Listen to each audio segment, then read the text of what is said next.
সব জায়গায় সবকিছু অনেক সময় হয়ে ওঠে না। যদি আত্মবিশ্বাস আর শক্তি মনোবল থাকে তাহলে তুমি সেটাও করিয়ে আনতে পারবা। বলছিলাম গ্রামের এক টুকরো ছোঁয়া এক টুকরো প্রকৃতির কথা। গ্রামের যে আশেপাশের যে শাকসবজিগুলা সেগুলা কিন্তু প্রকৃতিতে এমনিতেই হয়। প্রকৃতি আমাদের কত কিছু যে তার বিনিময়ে আমরা তো তাকে কিচ্ছু দিতে পারি না। বৃষ্টি বাদলের দিনে গ্রামের উঠোনে গ্রামের পুকুরের পাড়ে তুমি যেদিকেই তাকাবা সবুজের সমারোহ একেবারে তোমার চোখ জুড়ানো মাতানো হয়ে উঠবে।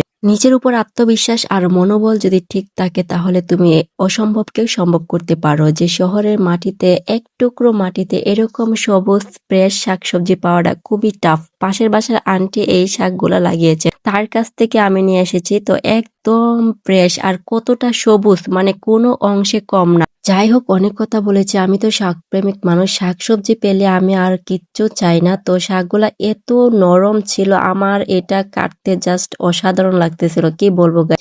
আর অনেকগুলা শাক হয়েছে এখানে, টোটাল 20 টাকার শাক, মাশাল্লাহ এক ছালনি শাকগুলা হয়ে গেছে। আর সেই শাকের সাথে তো আলু দিতেই হবে, আলু দিয়ে আজকে রান্না করবো শাকটা মজা করে। টাকার হিসাবটা বড় না, শহরের ইট দালানের ভিতরে এরকম টাটকা ফ্রেশ সবজি যদি তুমি পাও তাহলে তোমার টাকা কেন আরো অনেক কিছু দিয়ে কিনতে মন চাইবে। টাকা ইনকাম করো কিসের জন্য? তোমার পরিবার, তুমি নিজে সুস্থ ভালো থাকার জন্যই তো। তো আলুটা পরিষ্কার করে কেটে নিলাম। আর আজকে আমি রান্না করবো পাঙ্গাস মাছ দিয়ে। পাঙ্গাস মাছটা অনেক আগে আমি পরিষ্কার করে রেখেছিলাম, তারপরে রান্না করার সময় যেন কোনো পিছলা বা আবরণ না থাকে তার জন্য আবার তার কাটা মাজনি দিয়ে এটাকে ডলে নিয়ে লবণ দিয়ে এবারে ঘষে ঘষে পরিষ্কার করে নিতে হবে একদম ধবধবা করে। তারপর আলু যে কেটেছিলাম সেই আলুটাকেও আমি একদম ধুয়ে নিলাম। তো বড় একটা বোলের মধ্যে পানি জমিয়ে এবার শাকটাকে ধুয়ে নিতে হবে। রান্না করার আগে যদি কাটা এবং ধোয়া হয়ে যায় তাহলে তোমার রান্নাটা, চুলার আগুনটা জ্বালিয়ে ঝটপট রান্নাটা করা যায়। আর একটা জিনিস খেয়াল করে দেখো, আমার হাতের নখগুলার কালার মাশাআল্লাহ অনেক সুন্দর আসছে। তোমরা তো অলরেডি ওই ভিডিওটা দেখছো, তারপর আর একটা ভিডিও আপলোড দেবো তোমাদের জন্য।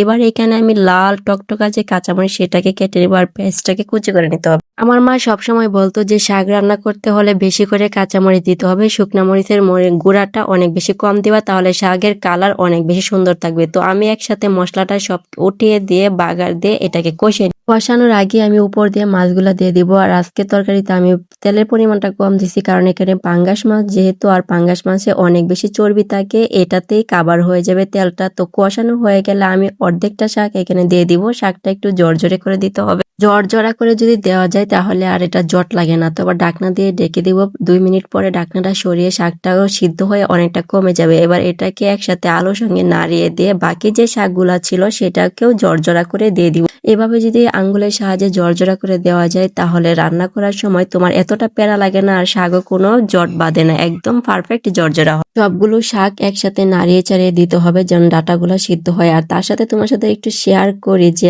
আমরা যে ঢাকা থাকি ওখানে কোনো ফার্নিচার আসবাবপত্র নেই, জাস্ট আমরা ফ্লোরিং এ থাকি আর একটা বাঁশের মাধ্যমে আমরা কাপড় চোপড় গুলা হ্যাঙ্গারে ঝুলিয়ে রাখি। শাকের কালারটা কিন্তু একদম গ্রিন রয়েছে আর কতটা জর্জরে। আমি এরকম একটু মাখো মাখো ঝোল রাখবো। আর আমি তো তাৎক্ষণিক গরম ভাত নিয়ে বসে পড়েছি। যদি তোমরা আমার এই সাদামাটা ভিডিওগুলা ভালো লেগে থাকে লাইক কমেন্ট শেয়ার করে পাশেই তো। আর শহরে এক টুকরা মাটিতে এরকম গ্রামের ফিলিংস পেলে অন্যরকম শান্তি।